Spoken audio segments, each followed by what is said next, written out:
Congratulation মারু, শুনলাম সরকারি চাকরি পেয়েছো, শুনে খুবই ভালো লাগলো, আমি খুবই খুশি হলাম। ও আচ্ছা, তাহলে তুইও জেনে গেছিস যে আমি সরকারি চাকরি পেয়েছি? তাহলে কি জানার পরে আমার এখানে চাকরি নিতে আসছিস?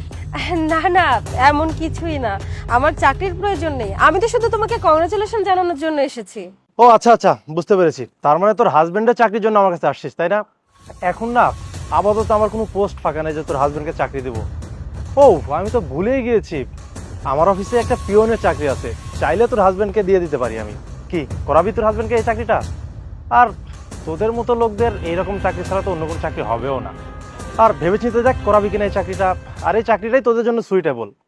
আচ্ছা, তোর গরিব হাজবেন্ড কি করে রে? তুই তো কখনো আমাকে তোর গরিব হাজবেন্ডের ছবিও দেখাসনি। নিশ্চয়ই পছন্দ হবে না তাই দেখাসনি, তাই না? যাতে তুইও লজ্জা পাস। আর কি আর বলবো, তোর হাজবেন্ড অবশ্যই গরিবই হবে, নইলে তো ছবি তুই আমাকে কবেই দেখাতিস।